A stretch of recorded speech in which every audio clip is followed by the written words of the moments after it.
I hope I'm audible, right? Okay, sorry for the delay. So there was some issue with the laptop.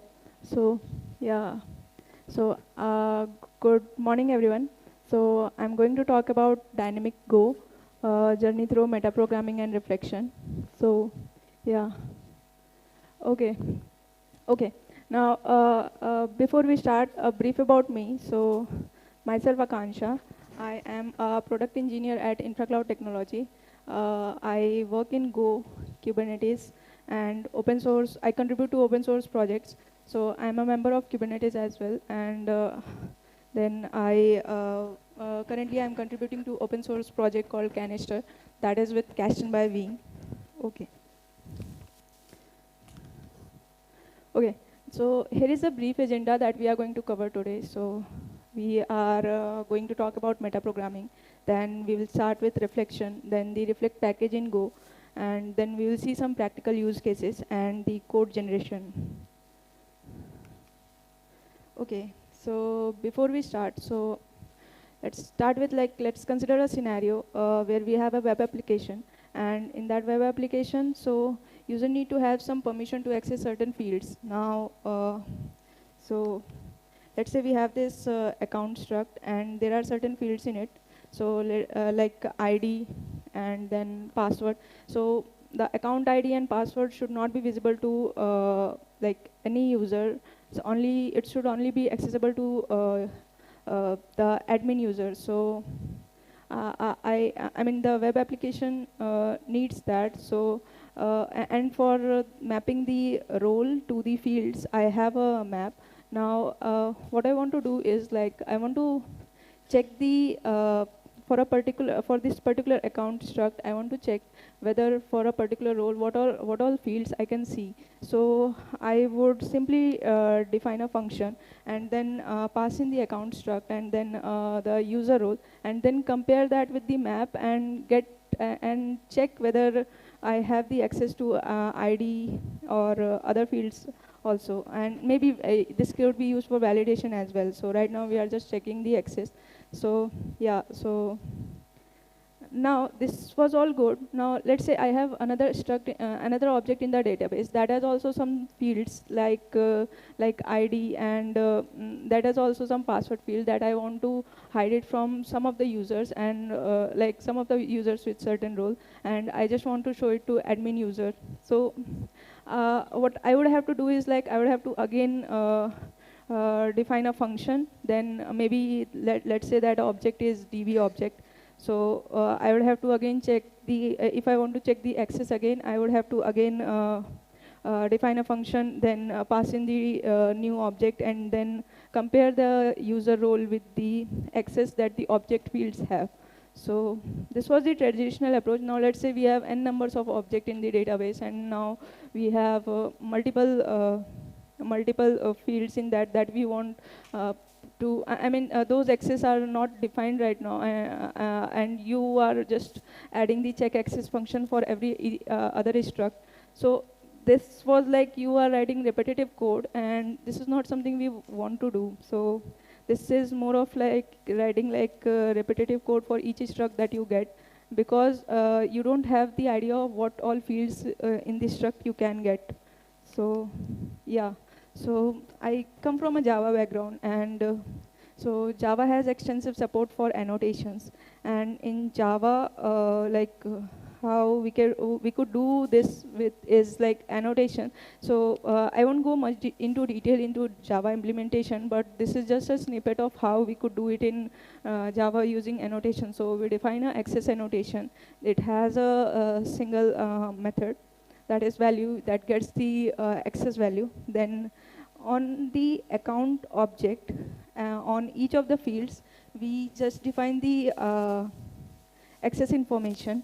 So you don't have to maintain a map, and you can just define the access information on each of the fields. And now if you want to implement the check access function that just check the access for each of the field for a particular role, so you could just write this function that I won't go, this looks like a lot of Java code, but I won't go much into details into it. So what I want to highlight here is like, what you can do with adding annotation is you can dynamically get the annotation details and then compare that with the user role. And for working it with every other object, we have defined the object of type object. So we get the type dynamically, and then we just check the get the metadata get the metadata information, that is annotation, and then we compare it with role. So that's how we do it in Java. Give me a second.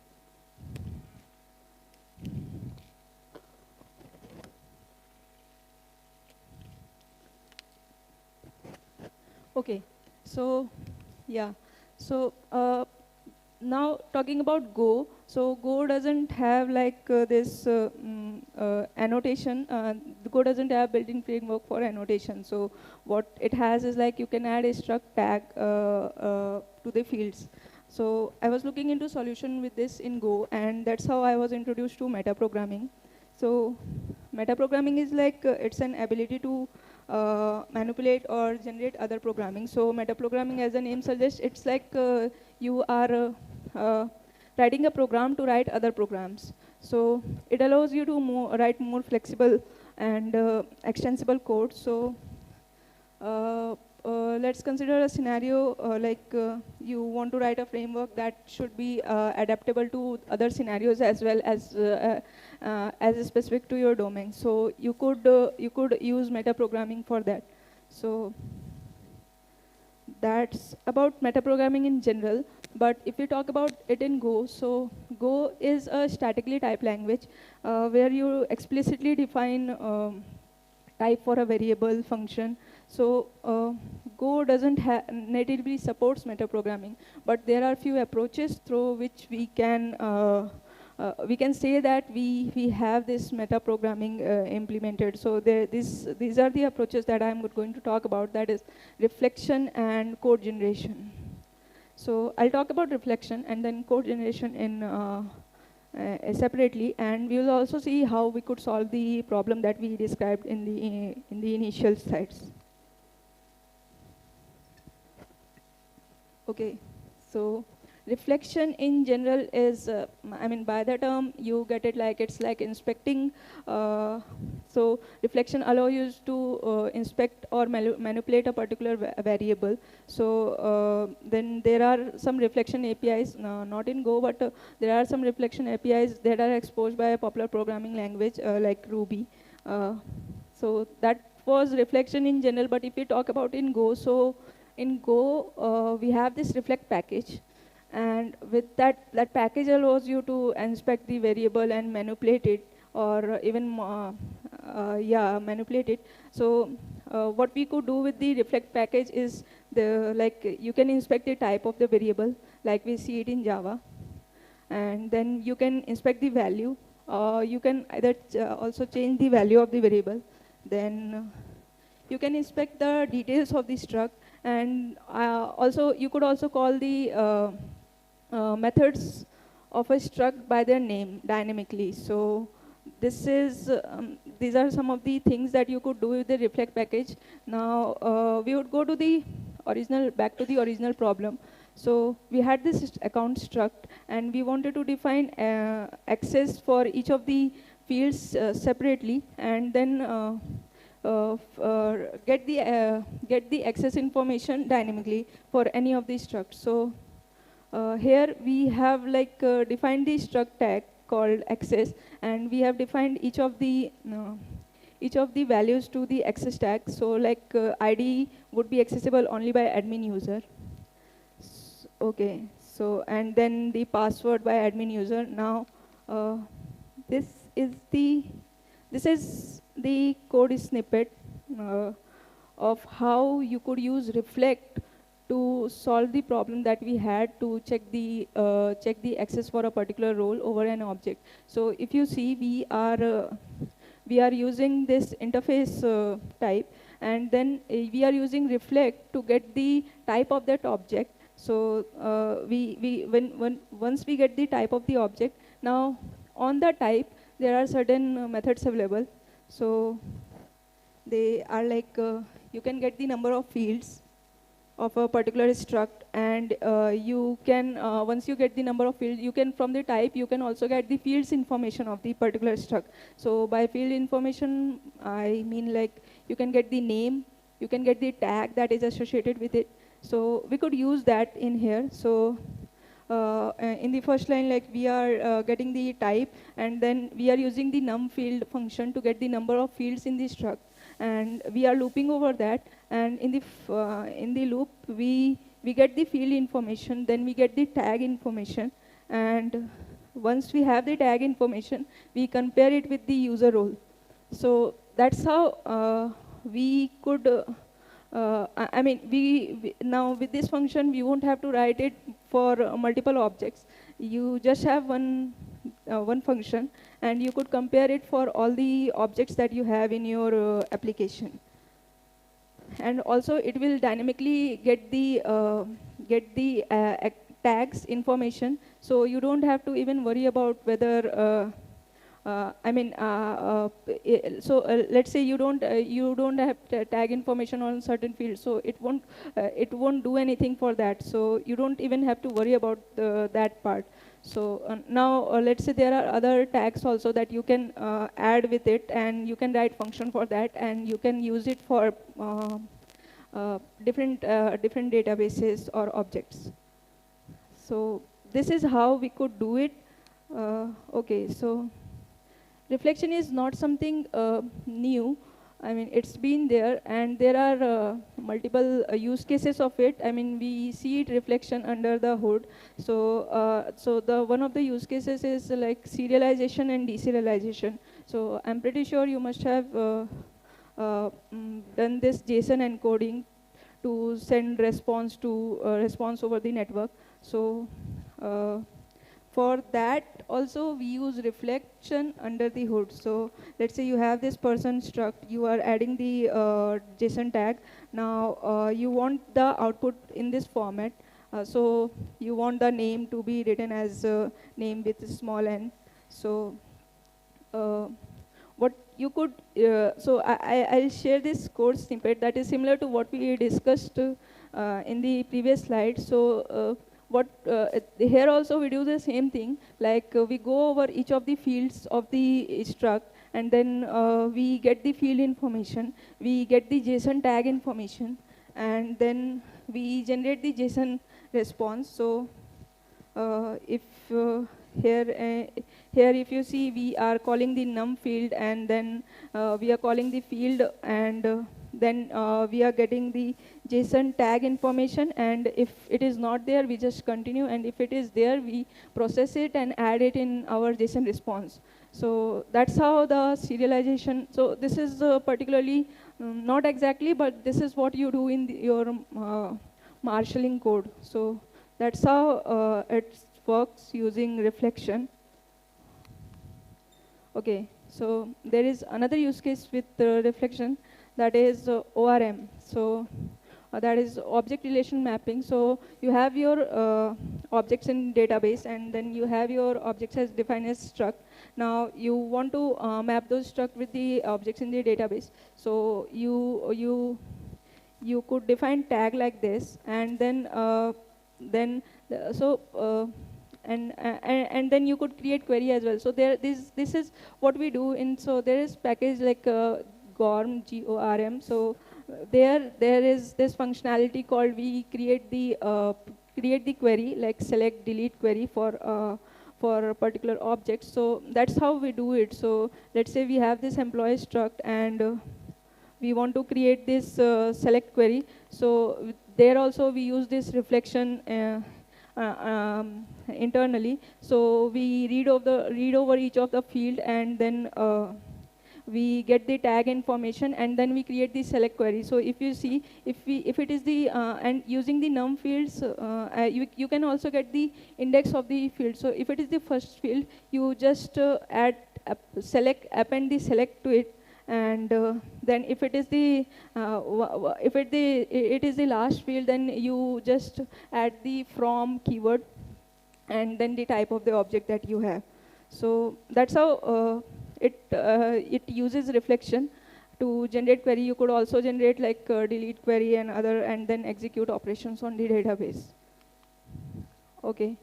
So deep equals, I hope you, most of the people use it. So it's like while debugging a function, you would want to compare two variables. Now, deep equals comes in picture, like you want to compare two variables not on the basis of their values, but give me a second.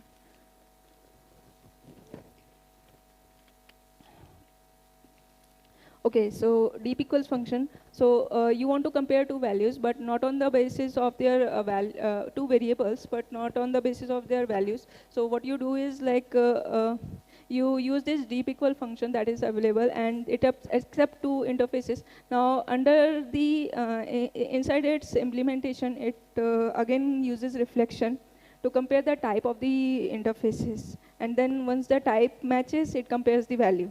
So if you see here, you have this first int that is of type int, and then the second int that is also int only, but if you use the deep equals method, it generates the false result, because the type of those interfaces are not same. Okay, now we have discussed some use cases of it. Now, if you think that reflection can be used in anywhere, in any scenario, it's not the case. So there are some performance issues with reflection at runtime. So you may get this because we are not, we are moving from a statically type thing to the runtime. So the computation would be done at the runtime. So that's add overhead during runtime. So you may get like runtime error, then it often affects the readability of the code, and it may slow down as well. So it is like advice to use static typing wherever possible, but if not, then you can go ahead with reflection. Okay, code generation. So this is another aspect of metaprogramming that we are going to talk about. So code generation, by the name, it is like dynamically generating code based on some instruction or some templates. Let's consider a scenario where you have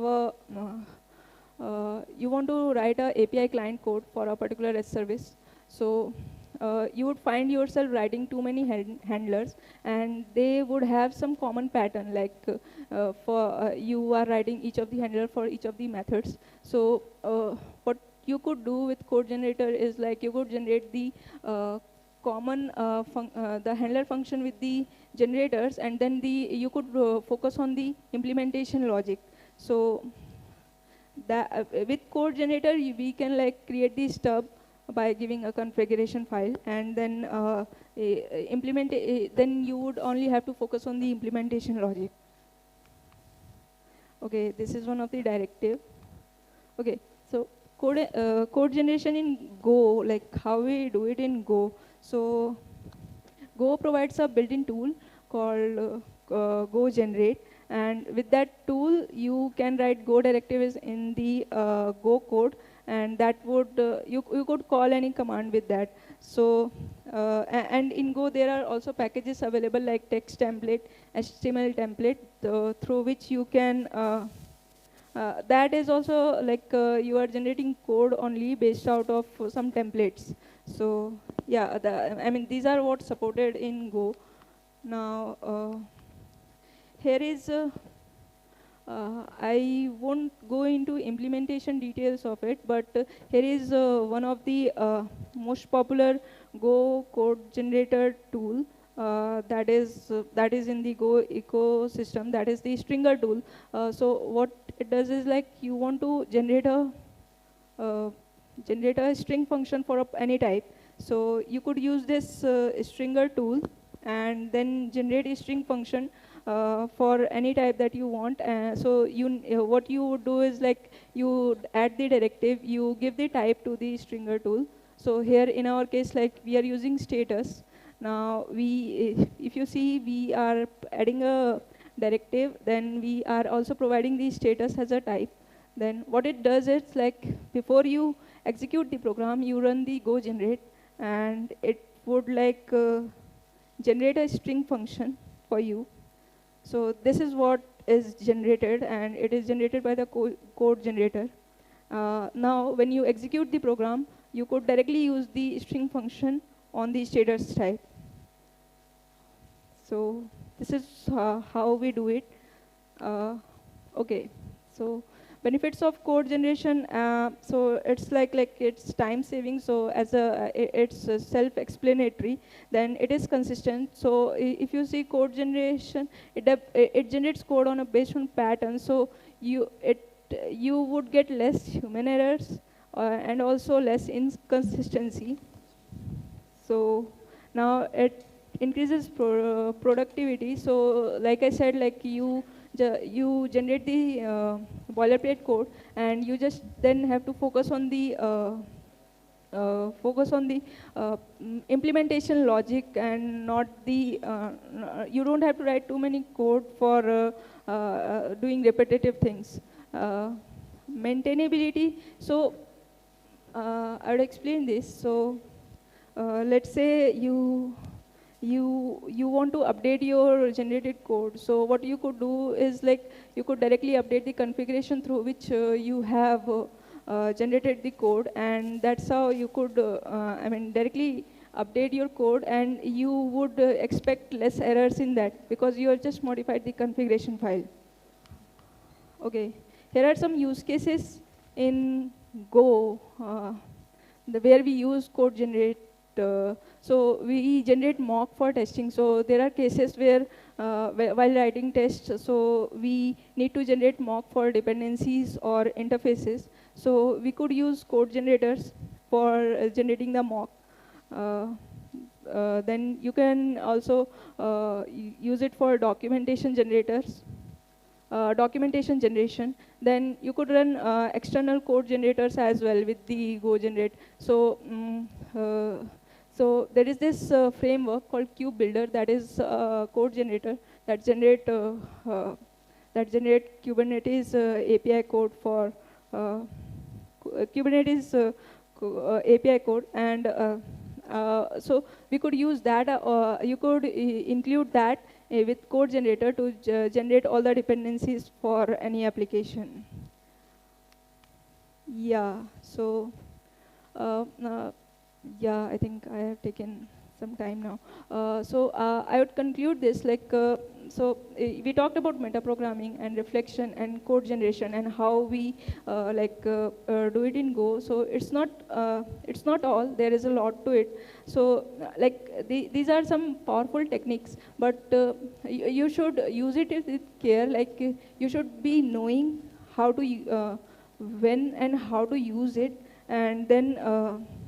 As I discussed, like it affects the performance. So you should not be using it everywhere, but in particular scenario where you know like what you are doing with the types of them. Yeah, that's all I have.